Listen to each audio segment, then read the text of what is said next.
وصبحكم الله بالخير وإن شاء الله تكون صبحة العافية عليكم كل من انضم لمتابعتنا في فحوى الساعة الثانية. بهذا الوقت إنه بفقرة ضيف إنه راح نحكي عن كيف تكون هي صحة الجسم، إنه تكون ممتازة أولا، ومن ثم هل إنه هي اليوم تأثر أصبحت على الأسنان؟ اكو مشاكل هي تكون جانبيه ولا لا؟ احنا المشكله عندنا بالعراق نستخدم حتى المسكن بدون استشاره اي طبيب، نروح للصيدلاني ونقول له يابا نريد ايضا اي علاج في بالنا انه هو يكون للاسنان، او انه مرات هو بجهل من عندنا انه ناخذ انه البنادول او الباراسيتول او حتى الفلو اوت، ما اعرف ايش دخل الفلو اوت والاسنان، او المسكنات انه هي تكون ربما لجزء اخر من الجسم احنا ناخذها ايضا الاسنان. أنس فهداوي طبيب أسنان في عمان، عراقي بامتياز، صبحك الله بالخير. صباح النور عليك إيهاب وعلى كل المشاهدين. مه. سعيد بلقائكم وللمرة الثانية أنا أيضا سعيد. صدق هي تأثر يعني تأثر اليوم صحة الجسم أيضا على الأسنان؟ طبعا يعني هواية من الناس يهملون زيارة طبيب الأسنان، يهمل اهتمامه بأسنانه. يعني جاهلين أن هذا الشيء له ارتباط بصحة الجسم بشكل عام. يعني راح نحكي عليها من ناحية أمراض اللي تأثر على الجسم. لها أول علامات ظهورها راح تكون بالأسنان. أسنان واللثة بشكل عام. ايش قد تأثر؟ طبعا هي حسب هواية من الأمراض، مثلا عندك أمراض السكري، أمراض القلب، أمراض الكلى، غيرها وغيرها، لها علامات داخل الفم. ممكن طبيب الأسنان يكتشفها من خلال الزيارة الدورية. يعني دراسات أثبتت أنه نسبة 80 إلى 90% من مرضى السكري يكون من الأشخاص ما يعرف أنه عنده مرض سكري. ممكن من خلال الزيارة الدورية لطبيب الأسنان والكشف على الأسنان نحدد المرض، وبالتالي نحيل المريض الأخصائي حتى يتابع مجرى العلاج لكل مرض. واللي ما يكون انه هو يكون بفحص دوري. طبعا هو هاي المشكلة، الناس اللي تهمل الزيارة الدورية لطبيب الأسنان ممكن يكون عنده مرض، عنده فد مشكلة بجسمه ما يدري عنها هو. طيب زين. ايه. وتأثر على الأسنان، بالذات انه هي تتفاقم المشكلة، حتى لو كانت تكون مشكلة هي تكون خفية عن الأسنان. بالتأكيد. هي الفكرة انه اول علامات بعض الامراض تكون بالفم والاسنان، طبعا مو كلها، بس يعني احنا ممكن من خلال يعني طبيب الاسنان من خلال الكشف الدوري على الاسنان واللثة ممكن انه نكتشف الامراض بوقت مبكر. يمكن مشاكل اللثة هواي او اللثة هواي من خلال ربما فرشة الاسنان او المعجون او حتى الاهمال، او حتى اليوم نوعية الغرغرة اللي هي المفروض انه احنا على اقل شيء ناخذها 4 مرات او 3 مرات انه هو يصح حسب خبراء ايضا ودراسات اللي هي اكدت ما بعد كل وجبه انه انت المفروض انه اكو غرغره مع المي انه انت تغسل حلق، صح؟ طبعا بالتاكيد اهمال نظافه الاسنان واهمال العنايه بهم هذا راح ياثر بشكل سلبي على الاسنان واللثه بشكل مباشر. زين. بالنسبه لاستخدام الغرغره هي عند الحاجه، يعني مجرد تعقيم الفم، صح؟ بالضبط، بس احنا ما نستخدمها لفترات طويلة، بس الفترات اللي نحتاج بها انه نستخدم وجود التهابات غيرها مشاكل باللثة ممكن نستخدم لها المضمضة بعد استشارة الطبيب. يعني هم نرجع انه الاستخدام العشوائي للمضمضة وغيرها هذا الشيء غلط. غلط. مجرد نكتفي بتنظيف الاسنان بالفرشة والمعجون، التنظيف العادي. زين، المفروض انه احنا ننظف اسناننا عند طبيب الاسنان كل 6 اشهر؟ طبعا هاي من خلال الزيارة الدورية. حتى لو كنت أنا محافظ على أسناني، حتى ولو. زين. هي ضمن الزيارة الدورية هي المفروض تكون كل 6 أشهر، مرتين بالسنة، على أساس أن الطبيب يشوف ممكن لأنه يعني أغلبنا من ننظف أسناننا ما نوصل لكل أسطح السن. يعني أكو أماكن ما نوصلها تتجمع عليها تكلسات، تصير بها مشاكل، فممكن هاي الطبيب داخل العيادة يشوفها ويحل المشكلة. قلتي على لون اللسان يتغير إذا كنت تواجدت هي طبعا المشكلة داخل. طبعا لون اللسان هو يعتبر مرآة لصحة جسمك بشكل عام. صح. تختلف لون اللسان من يبدي يتغير. طبعا لون اللسان الطبيعي يكون أحمر وردي. زين. من يبدي يتغير لونه راح نحكي إنه باختلاف اللون زين راح تكون المشكلة أو طريقة علاجها. مثلا عندك يصير مثلا لون اللسان أصفر على اصفرار لون اللسان، يكون بسبب التدخين، يكون بسبب أمراض ثانية زين. طبعا هذا اللون يعني أي لون باللسان نشوفه احنا ونلاحظه، يعني ما يكون مو سبب رئيسي انه يكون عندي مرض زين داخل جسمي، وانما هو علامة ممكن طبيب الاسنان يشوفها او نفس الشخص زين يراقب لون لسانه زين، لانه هو راح يعكس اي مرض موجود. طيب طبعا اختلاف الالوان، الاصفرار، لو ردنا اللسان كل الابيض. صبغه كل لون انه ايش هو تكون اشاره المشكله مثلا عندك. مثلا اللون الابيض اللي هو تكون طبقه بيضاء على اللسان زين، هاي بالغالب تكون ضعف مناعه بالجسم مناعة. زين. تكون بسبب التدخين، اهمال نظافه الاسنان، اهمال نظافه اللسان زين. آم، آه، قله السوائل بالجسم زين. طبعا هذا النوع من التلون ممكن انه يروح مجرد تنظيف الاسنان والمضمضة. في حال انه ما راح ممكن نستشير طبيب الاسنان. اضافة الى اللون الاخضر، مرات تكون لون اخضر على اللسان زين. سطح هذا اللسان. سطح اللسان بالضبط. هذا اللون الاخضر يعكس مشاكل داخل المعدة، اللي هي ارتداد اعصارات الهضم داخل المعدة، تكون توصل للفم زين. طبعا هاي المشكلة يعني في حال انه بقائها بالفم مدة تزيد عن اسبوعين، ضروري تكون استشارة طبيب. يعني احنا لازم نراقب لساننا، لازم نراقب لون اللسان زين، فنشوفه اذا شفنا شيء غريب او لون اصفر او لون ابيض او لون اخضر او لون اسود. طبعا اللون الاسود هذا اللي هو يعني يكون سطح اللسان مايل على سواد زين. إلى أسباب، طبعا أسباب التدخين، قلة النظافة، أيضا مشاكل ثانية زين تكون بغض النظر عن مشاكل الأسنان واللثة، قلة السوائل بالجسم وغيرها زين. طبعا هاي المشاكل كلها ممكن إنه تزور خلال فترة، يعني مو تكون مشاكل ممكن تتفاقم إذا كان إلها سبب. يعني احنا قلنا إذا بقت هاي التصبغات مدة تزيد عن أسبوعين لازم نستشير بها الطبيب. بس صارت طامة كبرى، إذا صحة الجسم هي تأثر على صحة الأسنان، معناته المفروض إنه أنا أروح أسوي تشيك اب إنه هي كامل، طبعا. ومن ثم إنه أجي لي طبيب الأسنان حتى إنه أصحح المشاكل اللي موجودة هي في أسنان. طبعا، لأنه أصلا الحفاظ على الأسنان يعني تحافظ على بقاء الأسنان داخل فمك مهم. طبعا دراسات هواية أثبتت، يمكن راح تتفاجأ من هذا الموضوع، إنه عندما تخلع سنك زين، هذا يأثر على ذاكرة الدماغ زين.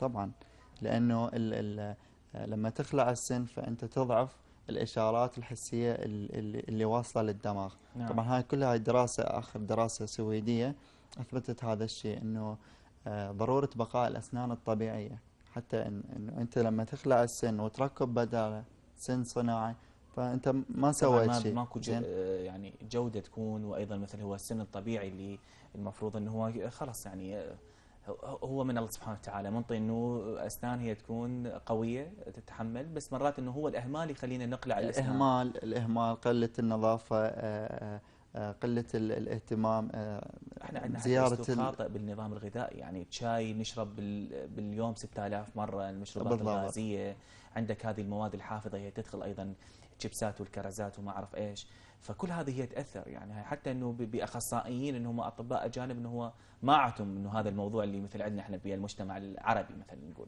بالتأكيد هاي كلها لها تأثير مباشر على الأسنان.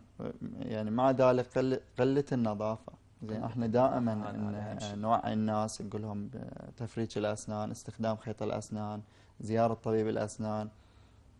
هو وين أصعب خطأ يكون بانتقاء المعجون وفرشة الأسنان، ولا أيضا إنه خلاص مهما كان نوع المعجون وأيضا نوع الفرشة، لكن بس يكون أكو على الأقل إنه أني أربع مرات 5 مرات. طبعا هو نوع المعجون. أكو ناس تشتري معجون غالي وفرشة أسنان غالية جدا، وهو يفرش لي يوم مرة واحدة باليوم، يعني هذا شلون؟ لا طبعا هو نوع المعجون ونوع الفرشة مهم. مم. بس يعني ممكن انه احنا نستخدم اي نوع معجون واي نوع ونوع فرشة، فرشة، لكن انه زين. انا اداوم على المهم انه التنظيف. ننظف. هو فكرة التنظيف هو ازالة طبقة البلاك المتراكمة على السن، تتكون كل 24 ساعة. احنا أوه. مجرد انه نشيلها مرتين كل يوم، خلاص هذا الشيء كافي انه نحافظ على واذا كل اسناننا 3 مرات نظيفة. يلا يفرج 3 مرات ممكن انه لا، هو. كل 3 ايام هو يفرج لا فيها. كل 3 أيام اوفر ها. كلش أوفر يعني.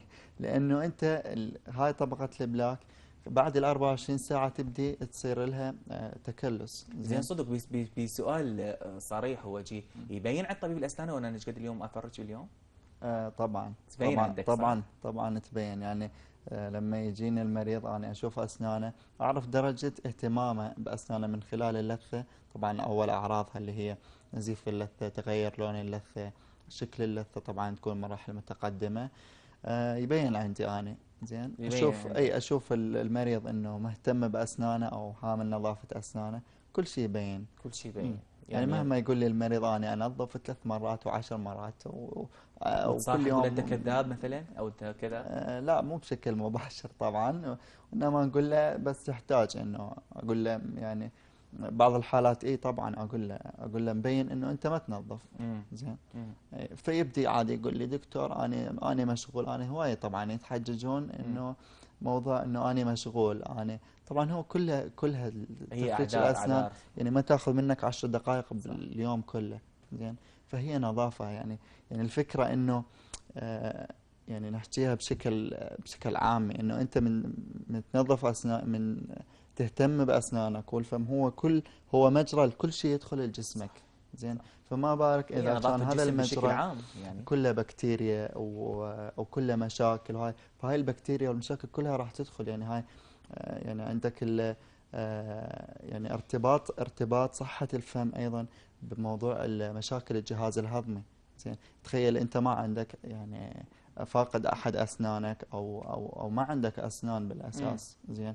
شلون تاكل؟ شلون يعني المعدة لما تيجي تهضم وتفرز عصارات الهضم، لازم انه تكون مهيئة مضغ الاكل صح. داخل الفم، بعدين يبدي عمل المعدة. فما بالك انه انت كله بس تبلع الاكل بدون ما تمضغه، هذا الشيء راح يتعب المعدة. مشاكل الجهاز الهضمي بشكل عام يعني اغلبها تكون سببها اهمال صحة الاسنان امم. وفقدان الاسنان. هسه اليوم حتى انه شوف انه مبالغ هائله تصرف على الاسنان، وايضا يروح حضرته او حضرتها وتروح ايضا طبيب الاسنان وتسوي اسنانها وتدفع مبالغ، لكن تبقى هي نفس المشكله، هي مشكله الاهمال. انه انا خلاص من برا انه اني جميل واسناني جميله، وايضا من الداخل حينما انت تتقرب وربما الصافحه، واحنا ايضا معروف وسلامنا نصافح، وايضا يعني نبوس الشخص من محبتنا انه من مم. شوقه انه او اليه، وبالتالي خلص نفس المشكله يعني تتقرب انه بدك انت ما تتقرب. يعني هاي مشكله عميقه جدا. انا اشوف مم. فنانين مم. عمالقه، هاي احكيها بشكل انه شوف انت بالشاشه حلو وسيم ملابسه براندات، وهو بالتالي تشوف انه اكو يعني هذه هي يعني اسمحوا لي ايضا عن انه خلص يعني اسنانه قذره يعني. يعني المشكله انه هو يعرف وحاس مع هذا انه هو مدخن ارجيله، مدخن ايضا مم. سجائر، ربما ايضا يشرب مشروب كحولي، مم. كل هذه على جنب، وهو والله منتبه لي بس انه ندافع 4000 مم. 5000 10000 دولار على اسنان، انه والله انا عند فلان الطبيب. مهتمين بالشكل هي مو قصه وتاركين شكل، المضمون عادي يكون على لون مم. مثل ما يقولوا البلادي هو اسناني، انه هي تكون خلاص انه الوايت الخفيف، ومع هاي انه اسناني نظيفه، اسناني انه ما بيها مشاكل، وايضا ريحه هو فمي هو تكون طيبه. طبعا بالتأكيد هو أهم مضمون الأسنان، عمل الأسنان، نظافتهم، سلامتهم وظيفيا أهم بهواية من لونهم وشكلهم. طبعا مم. اللون والشكل هو هذا اكسسوارز يعني ممكن انه نسويه بس ابدعتي بالبداية. جوك فنانين انه هم سويت لهم اسنانهم، وايضا هو ما اكو اهمال.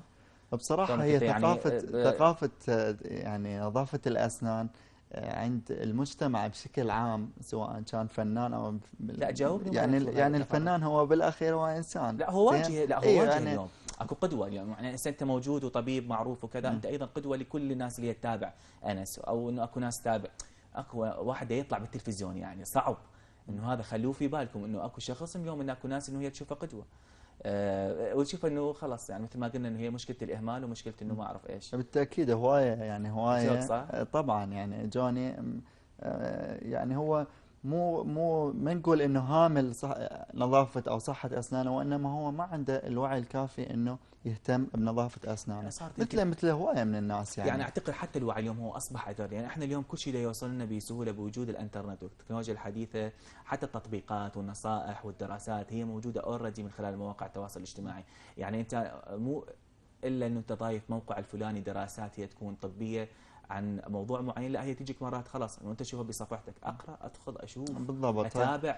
يعني هسه يعني خصوصا الاعلام زين، يعني صار منفتح، اكيد اكثر يعني، من وتشوف قناه. لقاءات واكثر من قناه، وهوايه من الدكاتره يحجون، غير الفيسبوك، الانستغرام، غيرها من الحسابات. يعني بعد ايش نحطنا الا بالبيت اجيب له لوحات ترويجيه وايضا اقول له انتبه، يعني إيه وصلنا لهالمرحله هذه. للاسف يعني هاي مشكله نواجهها بالمجتمع بشكل هو هنا عام. هسه مثل انا كمقدم والله مرات انه نتعب مع ايضا توصيل المعلومه، وحتى المعلومه توصلها بصعوبه. انتم كاطباء يعني توجهون بالشكل المباشر انه خلاص انه انت كذا وكذا وكذا، يستقبل النصيحه الزبون، ولا ايضا تراعون انه نفسيه الزبون هي ايش تكون؟ طبعا احنا نوصل المعلومه بشكل الزبون هنا مباشر. يسمونه طبعا بعمان، واحنا كنا نقول مريض يعني. تفضل. ايه. طبعا احنا نوصل المعلومه بشكل مباشر للزبون او المريض. يس. تبقى هو يعني هو نفسه لازم يحس بالمشاكل. طبعا نشوف احنا المشكله، مشاكل اللي عنده كلها على الكاميرا، يشوف اسنانه على مشكله نقول له شوف هنا عندك هالشيء، عندك هذا الالتهاب، هذا التسوس، هذا واصل مرحله، هذا واصل هيك. فاحنا ان نحاول انه نشوف مشاكله حتى يشوف المشاكل بعينه. زين. بعدين نسوي له تنظيف داخل العياده، نشوفه قبل وبعد، قبل التنظيف وبعد التنظيف. تبقى ما يعني ماكو الا يعني هو يبدي يهتم وعلى مود يحافظ على النتيجه اللي وصلنا لها. زين. خصوصا من يلاحظ فرق يعني لما تنظف اسنانك يم الدكتور يعني انت نفسيا يعني نفسيا راح ترتاح، هي واجهة مثل نفسيتك راح الشعر تتغير. ومثل ايضا البشره، انه كيف تكون هي كماليات، هي طبعا تكون طبعا بس يعني المفروض ايضا هو يكون من الداخل، انه هو لا خلاص. شوف، هي بصراحة مو كماليات يعني. لا انه ايضا هي انه انت كماليات اليوم، هي تنظف. للشكل اصبحت اليوم بالعدنا طبعا الكماليات هي بالنسبة للون الاسنان اوكي، بس تنظيف الاسنان زين، هو مو بس كماليات، وانما هو يعني شكل ووظيفة بنفس الوقت. هاي التكلسات كلها تأثر على اللثة، تأثر على العظم، ممكن يفقد اسنانه. اكو نوع اكل ياثر على الاسنان ما يصير المفروض انه هذا الاكل انه اتناوله؟ طبعا هو اغلب الاكل، يعني اغلب الاكلات اللي احنا نتناولها بشكل يومي هي تاثر على الاسنان. تاثر. اي اكل يعني بيت ولا اكل السوق؟ سواء اكل بيت او اكل سوق، يعني هو اي اكل مثلا اللي هو الستيك فود زين، او الحلويات، المشروبات الغازيه وغيرها. بس شوف بصراحه يعني هاي يعني وجود الاكل على الاسنان اوكي صح يأثر، بس مو تأثير مباشر. ليش؟ لأنه ما ننسى احنا عامل الوقت. هسه من يريد يصير تسوس أو مشكلة بالأسنان ما راح تصير رأسا، يعني أنت اجيت أكلت حلويات رأسا راح، لا، مجرد هو الفكرة أنه بقاء الحلويات أو الأكل على سطح السن مدة أطول، بالتالي البكتيريا تبدي تستغل وجود هيك نوع، هيك أجواء، تبدي تتغذى أو تاكل بالسن. ان شاء الله بالمرات الجايه بالاستضافات الجايه نحكي ايضا عن خوف المريض من قلع الاجسام، هل اكو ايضا حداثه صارت؟ ونحكي ايضا حتى على المفروض ايش هاي اللي يسووها الناس اللي هي هولد سمايل، والناس هي تسوي بس فلوس، وبالتالي شوف انه اكو مشاكل. خلينا نسال ايناس عاهد، كان هي شيف دجله. صباح الخير اول شيء. صباح النور ايهاب. كيف الحال؟ تمام الحمد لله، وصباح الخير للدكتور. سمعتك بس بالاخر بتقول خلينا نسال ايناس عاهد، ايش تسال؟ انا ما سمعت. جاي اسال ايضا، عندنا نحكي اليوم بتنويه واعازات هي تكون على الاهمال الاسنان، يعني الشخص نفسه يهمل اسنانه بالتالي يوقع بمشاكل، وبعدين يقول يابا لحقوني. شلون ما ادري. فالاكل ياثر على الاسنان انت كونك طبعا ايهاب، الحلويات بتاثر، المشروبات السكريات بتاثر، الاكل بياثر. ما تنسى انه هذا تراكمات، بيصير بكتيريا وفيروسات وبيصير لتسوس. فطبعا العامل اساسي اللي هو الاكل اللي بياثر على الاسنان. الاشي اليابس، الاشي الطري، التفاح لازم، ما بعرف الدكتور بيوافقني انه لازم ناكلها زي ما هي صحيحه عشان نقوي الاسنان، نقوي اللثه. فطريقه حتى اكلنا بتاثر كمان. حتى طريقه اكلنا. انت اسنانك ايضا جميله ست ايناس. اه انت ايضا الله اسنان، يسلمك. اثنينكم مسوين اسنانكم انتم. انا مسوي. انت مسوي ست ايناس. وانا اكيد عاملتهم يعني اكيد. شوف اي حدا بيشتغل بمجال الاعلام والله والله صار- على الاعلام لازم يعملهم، اليو- لانه هي الواجهه زي ما بنحكي. صحيح اليوم والله حتى مو بس مجال الاعلام، حتى مجال الفن اللي هو ربما يعني انا هذه- قصدي بالاعلام يعني تلفزيونيا. اليوم حتى السياسي يعني حتى صح. السياسي هم يظل يسوي اسنانه، وحتى من يطلع باللقاء التلفزيوني هم اسنانه بيض. لا صار عامة الناس يعني حتى اللي يريد يروح يخطب لازم يجي يسوي اسنانه. هاي شيء اي طبعا. صدق؟ إيه. اللي يروح يخطب او اللي جايها عريس نفس لازم الشيء. تستجل ايضا بعقود الزواج يعني. طبعا. لا فعلا هسه صارت هيك. يمكن هو يعني خلاص. انا اقول شكرا لك دكتور انس فهداور، ايضا ان شاء الله شكراً. بالاستضافات الجايه نحكي عن مواضيع اخرى وايضا هي تفيد المواطن والمشاهد العراقي. ست ايناس